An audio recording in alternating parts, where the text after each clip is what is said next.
حضرت عمر رضی اللہ تعالی عنہ کا ایک دن مچھلی کھانے کو دل کیا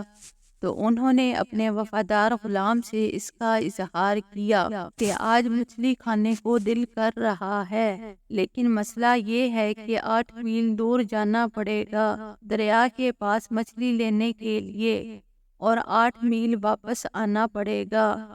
پھر آپ نے فرمایا، رہنے دو، کھاتے ہی نہیں ہے۔ ایک چھوٹی سی خواہش کے لیے اپنے آپ کو اتنی مشقت میں ڈالنا اچھا نہیں لگتا، چھوڑو، اگر قریب سے ملتی تو اور بات تھی۔ غلام کہتا ہے کہ میں کئی سالوں سے آپ رضی اللہ عنہ کا خادم تھا، آپ نے کبھی بھی کوئی خواہش نہیں کی تھی، لیکن آج آپ نے اپنی خواہش کا اظہار کیا ہے تو میں نے دل میں خیال کیا کہ حضرت عمر رضی اللہ عنہ نے پہلی مرتبہ کوئی خواہش کی ہے اور میں پوری نہ کروں، ایسا کیسے ہو سکتا ہے؟ غلام کہتا ہے کہ آپ رضی اللہ عنہ ظہر کی نماز پڑھنے گئے تو مجھے معلوم تھا کہ ان کے پاس کچھ مہمان آئے ہوئے ہیں، عصر ان کی وحی ہو جائے گی۔ غلام کہتا ہے، میں نے حضرت عمر رضی اللہ عنہ کے پیچھے نماز پڑھی اور پھر میں گھوڑے پر بیٹھا اور 8 میل کا فاصلہ طے کر کے دریا پر پہنچ گیا۔ وہاں سے میں نے ایک ٹوکرا مچھلی کا خریدا اور عصر کی نماز سے پہلے واپس آ گیا، اور گھوڑے کو میں نے ٹھنڈی چھاؤں میں باندھ دیا تاکہ اس کو جو پسینہ آیا ہوا ہے وہ خشک ہو جائے۔ گھوڑے کا پسینہ تو خشک ہو گیا، لیکن پسینے کی وجہ سے گرد و غبار گھوڑے پر جم گیا تھا،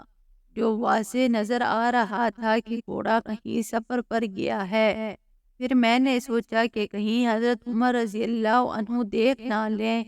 اس لیے میں جلدی سے گھوڑے کو کنویں پر لے گیا اور اسے غسل کرایا اور پھر گھوڑے کو چھاؤں میں باندھ دیا۔ غلام کہتا ہے کہ میں نے حضرت عمر رضی اللہ عنہ کے پیچھے عصر کی نماز پڑھی، پھر جب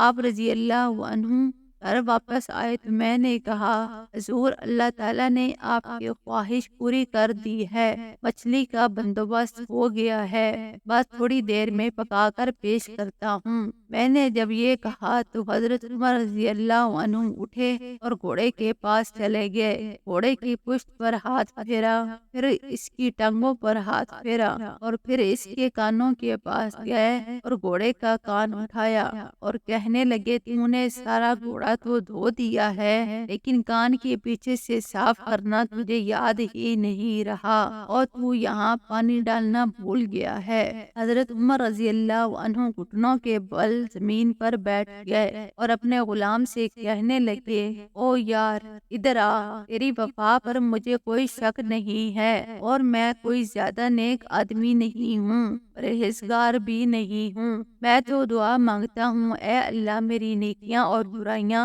برابر کر کے مجھے معاف فرما دے۔ یار، ایک بات تو بتا، اگر یہ گھوڑا قیامت کے دن اللہ تعالیٰ کی بارگاہ میں فریاد کرے کہ یا اللہ، عمر نے مجھے اپنی ایک خواہش پوری کرنے کے لیے 16 میل سفر طے کرایا، اے اللہ، میں جانور تھا، بے زبان تھا، تو بتا کہ میرے جیسا کمزور آدمی مالک کے حضور گھوڑے کے سوال کا جواب کیسے دے گا؟ غلام کہتا ہے، میں اپنے باپ کے فوت ہونے پر اتنا نہیں رویا جتنا آج رویا ہوں۔ میں تڑپ اٹھا کہ آپ رضی اللہ عنہ کی یہ سوچ ہے۔ غلام رونے لگا تو حضرت عمر رضی اللہ عنہ نے کہا کہ اب اس طرح کرنا کہ گھوڑے کو تھوڑا اضافی چارہ ڈال دینا اور یہ جو مچھلی لے کر آئے ہو اسے مدینہ کے غریب گھروں میں تقسیم کر دو اور انہیں یہ مچھلی دے کر کہنا، تیری بخشش کی بھی دعا کرے اور عمر کی معافی کی بھی دعا کرے۔